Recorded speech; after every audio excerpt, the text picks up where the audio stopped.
हालांकि 31 मार्च बीत चुका है, लेकिन अभी भी ऐसा नहीं है कि माओवाद पूरी तरह से समाप्त हो गया है। ये बात अलग है कि केंद्रीय गृह मंत्री अमित शाह ने दावा किया था कि 31 मार्च तक माओवाद को पूरी तरह से समाप्त कर दिया जाएगा। लेकिन अगर छत्तीसगढ़ के गृह मंत्री विजय शर्मा की बात मानी जाए तो उन्होंने कहा है कि 99% आम कैडर जो हैं माओवादी संगठन के, वो या तो मारे जा चुके हैं या वापस लौट के आ चुके हैं या फिर गिरफ्तार कर लिए गए हैं। इन सभी जानकारियों के बीच आज तेलंगाना में एक बार फिर से एक बड़ा समर्पण हुआ है और कहा जा सकता है कि ये तेलंगाना और छत्तीसगढ़ को मिलाकर आखिरी सबसे बड़ा समर्पण हो सकता है। कारण क्या है, इस पर बातचीत करते हैं। नमस्कार, मैं विकास तिवारी हूं, आप बस्तर टॉकीज देख रहे हैं। दरअसल जब आपको पता हो कि माओवादियों की एक जो लड़ाकों की टीम थी जिसका नाम था बटालियन, तो बटालियन नंबर 1 का जो लीडर था उसका नाम था माड़वी हिड़मा, जो कि आंध्र प्रदेश में बीते दिनों एक मुठभेड़ में उसे मार गिराने का दावा किया गया। उसके बाद माओवादियों का लंबे समय पहले ही माओवादियों ने खुद, जब माओवादी सक्रिय रहे और मजबूत स्थिति में रहे, तब उन्होंने माड़वी हिड़मा को बटालियन से रिलीव कर दिया था और बारसे देवा को बटालियन की कमान सौंपी थी। लेकिन जब बारसे देवा ने भी समर्पण कर दिया था तेलंगाना में बीते दिनों, तो उसके बाद एक माओवादी नेता जिसका नाम सोडी केसा है, उसे बटालियन की जिम्मेदारी दी गई थी और वो अभी तक समर्पण नहीं किया था। तो आज उस सोडी केसा ने अपने 42 साथियों के साथ में तेलंगाना के हैदराबाद में तेलंगाना के डीजीपी के सामने आत्मसमर्पण किया है। 42 लोगों पर 1,93,00,000 रुपए का इनाम था और ये अपने साथ लगभग 36 हथियार भी लेकर आए। इसमें 800 ग्राम सोने के बिस्किट भी हैं जिनकी कीमत लाखों रुपए में है। तो ये जो माओवादियों ने समर्पण किया है, इनके समर्पण कर देने के बाद अब ये माना जा रहा है कि तेलंगाना के डीजीपी ने इस बात को कहा है, जो मैं अभी सुनाऊंगा आपको, कि अब तेलंगाना लगभग माओवादियों से पूरी तरह से मुक्त हो चुका है, मतलब माओवाद से मुक्त माना जा सकता है।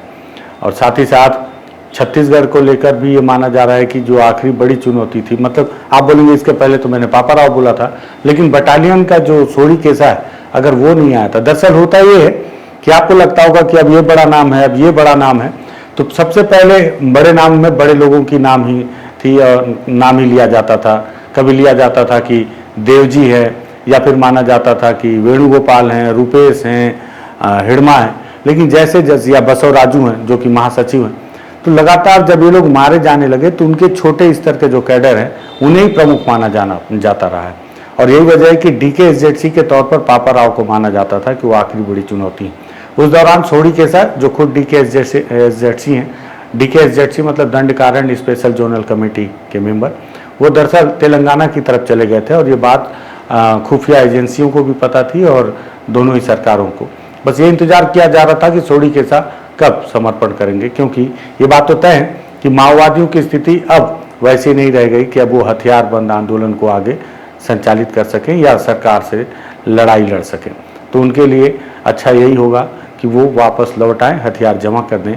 उसके बाद भले जो उनके बड़े नेता बोल रहे हैं कि वो लोकतांत्रिक तरीके से और संवैधानिक तरीके से अपनी लड़ाई लड़ेंगे, वैसे लड़ सकते हैं। तो आज भी 42 माओवादियों ने समर्पण किया है। इसमें बड़ी संख्या में पुरुष माओवादी हैं और महिला माओवादी भी हैं साथ में। साथ ही साथ एक खास बात और है कि इनमें हेमला लच्ची करके एक है जो महिला माओवादी, जिनकी उम्र 40 साल की हैं, गंगालूर इलाके की रहने वाली, ये डॉक्टर थी। तो आप इससे ये भी समझ सकते हैं, जैसे हमारी फोर्स में जब हमारे जवान कहीं पे चलते हैं तो उनके साथ में एक डॉक्टर कंपलसरी रहते हैं, तो माओवादियों की बटालियन में भी एक डॉक्टर कंपलसरी रहती थी। और ये बटालियन के आखिरी टीम के साथ ये महिला माओवादी जो कि डॉक्टर की भूमिका में थी, ये भी समर्पण कर चुकी हैं। इसमें 11 कैडर जो हैं वो तेलंगाना स्टेट कमेटी के हैं और साथ ही साथ में PLGA के 21 कैडर हैं। और इस तरह से कुल, इसके साथ ही दंडकारण्य स्पेशल जोनल कमेटी के 10 कैडर हैं। कुल मिलाकर ये 42 कैडर बताए जा रहे हैं जिन्होंने आज तेलंगाना में आत्मसमर्पण कर दिया है। तस्वीर आप देख रहे हैं।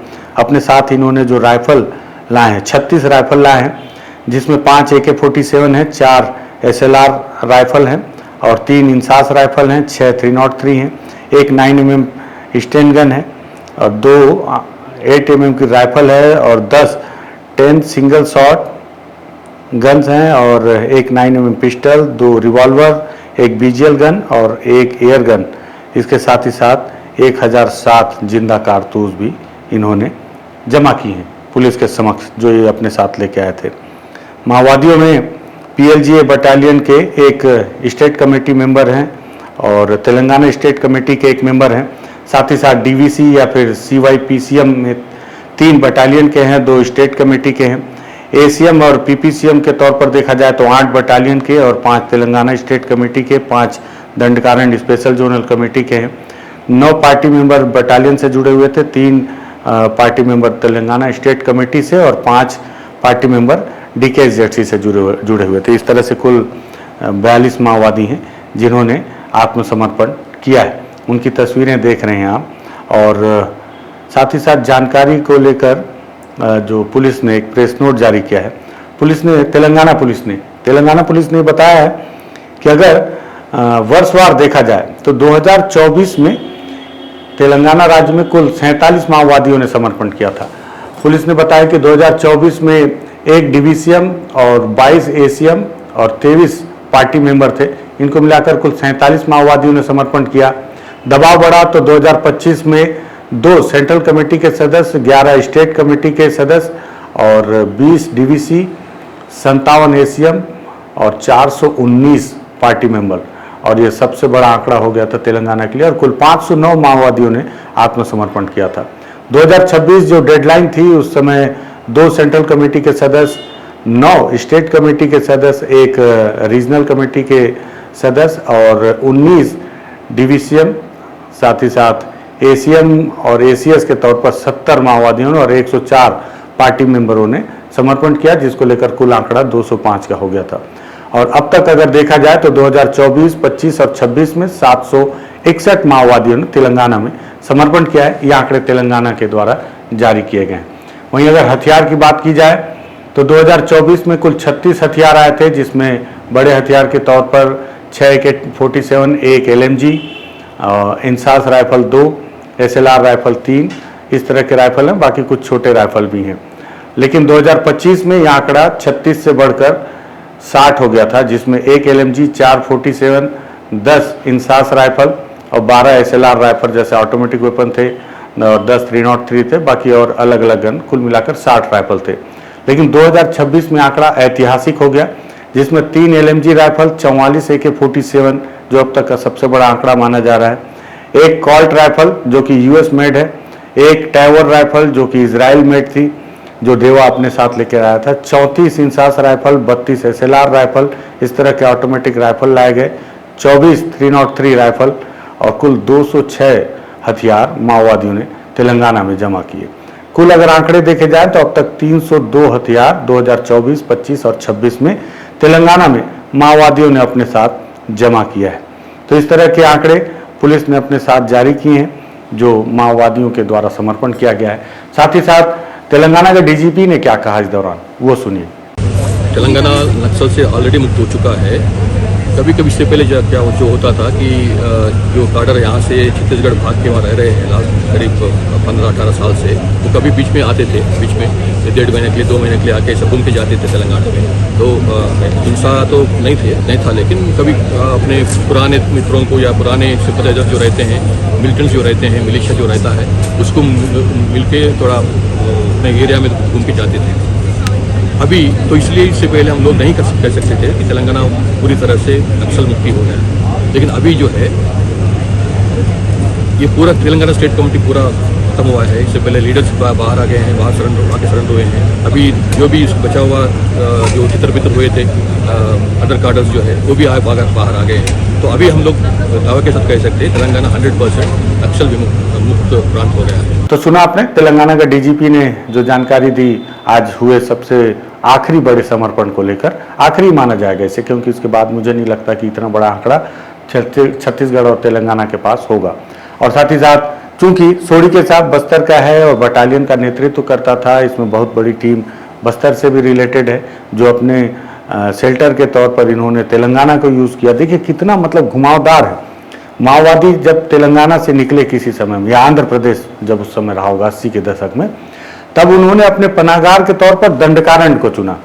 दंडकारण्य में आए, दंडकारण्य में उन्होंने अपने पूरा साम्राज्य जमाया। 4 दशक तक उन्होंने पैरेलल सरकार चलाई और आज जब खत्म होने लगे तो इस दौरान आखिरी के दौर में माओवादियों के जो मजबूत नेता थे उन्होंने शेल्टर के तौर पर तेलंगाना को चुना, मुलुगु के जंगलों के, वहाँ के टाइगर रिजर्व के जंगलों में। क्योंकि उस दौरान जब मैं देवा से मिलने की कोशिश करने के लिए मुलुगु के जंगलों में गया था 2025 के आखिरी की कुछ तारीखों में, तो उस दौरान मैंने देखा था कि कैसे बटालियन की पूरी टीम मुलुगु के जंगलों में और बहुत आराम से रह रही थी बिना किसी डर भय के।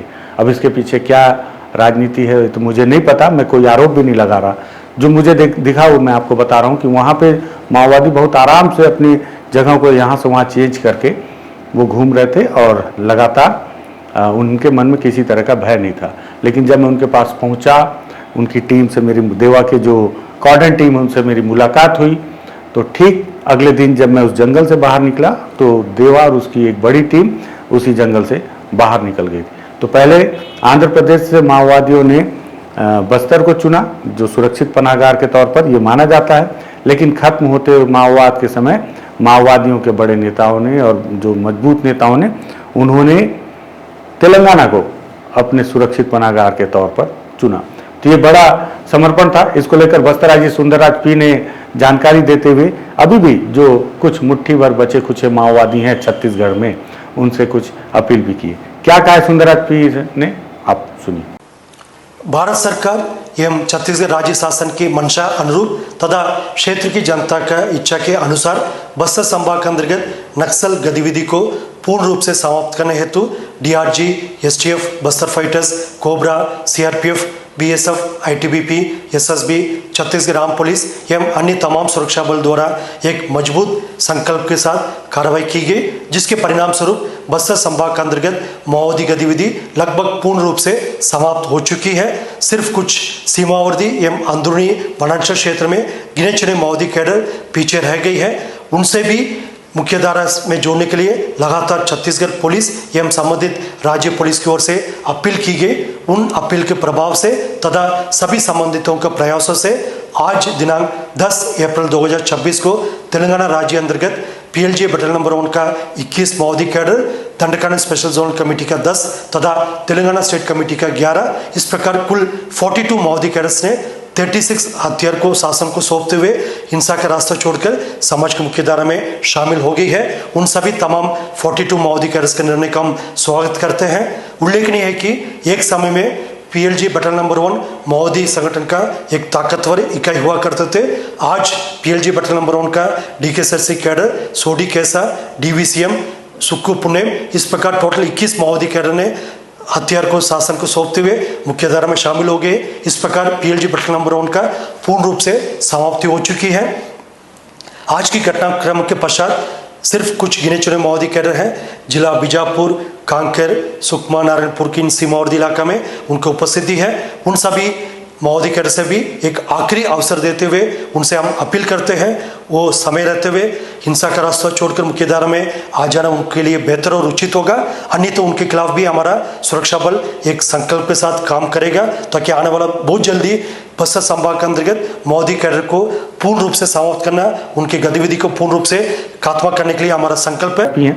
जिन्होंने कहा कि अभी भी वो देखिए 31 मार्च बीत गया है और अभी भी पुलिस जो है, जिसमें वो नाम भी बता देता हूँ, बीते दिनों हमने भी कोशिश की थी कि कांकेर के इलाके में सक्रिय रूपी और चंदन हैं, उनके साथ में कुछ टीम है उनकी जो अभी भी वापस लौटने को तैयार नहीं है। इसके पीछे वहाँ की जो लोगों के द्वारा जानकारी दी जा रही है अगर सही है तो माना जाता है कि विजय रेड्डी जो एक बड़े माओवादी नेता थे उनकी पत्नी है रूपी, और रूपी का कहना है या माओवादियों का कहना है कि विजय रेड्डी को पकड़कर जिंदा पकड़कर पुलिस ने मारा है, लेकिन पुलिस ने इस पर दावा किया था कि उन्हें भीषण मुठभेड़ में मार गिराया गया था।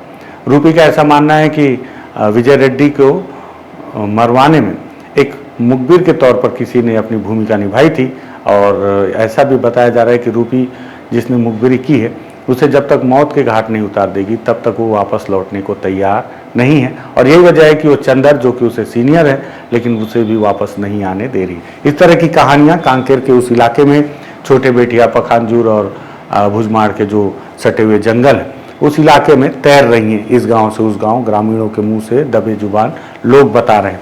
इसमें पुलिस के कुछ सूत्रों के द्वारा भी इसी तरह की कहानियां निकलकर सामने आ रही हैं। तो उनके लिए भी बस्तराजी सुंदरराज पी ने एक अपील की है कि अभी भी आप लौट आइए। आपके पति की हत्या हुई है, ठीक है, लेकिन मान लेते हैं, लेकिन आप लोगों ने भी कई हत्याएं की हैं। जब आपकी हत्याओं को सरकार माफ़ कर रही है तो आप पता नहीं किस अड़े हुए हैं, किस सोच में अड़े हुए हैं, मतलब क्या सोच कर अड़े हुए हैं कि आपके बड़े नेता देवा बटालियन का कमांडर, सोड़ीकेसा बटालियन का दूसरा कमांडर, देवजी, इस तरह के वेणुगोपाल, रुपेश, इस तरह के जो बड़े कैडर हैं या तो वापस लौट आए या चलपति, बसवराजू, मॉडर्न बालकृष्णन, रेणुका जैसे कई नाम हैं, गजराला रवि जैसे कई नाम हैं जो लौट कर नहीं आए तो मुठभेड़ में मारे गए। तो ऐसे में अब आपके पास क्या ही ताकत बची होगी। हालांकि अभी भी देश में, झारखंड में मिसिर बेसरा अभी भी पूरी मजबूती के साथ मुझे लगता है कि वो लड़ने के मूड से ही जंगलों में हैं और लगातार फोर्स उनके ऊपर ऑपरेशन संचालित कर रही है, कोशिश कर रही है कि उन्हें या तो सरेंडर कराया जाए या उन्हें भी न्यूट्रलाइज, जो आजकल सरकार एक नया शब्द का उपयोग कर रही है, मार गिराया गया या ढेर कर दिया गया जैसे शब्दों का प्रयोग आपने ध्यान दिया होगा, सरकारों के द्वारा या अधिकारियों के द्वारा नहीं किया जा रहा है, उनके द्वारा कहा जा रहा है न्यूट्रलाइज किया गया।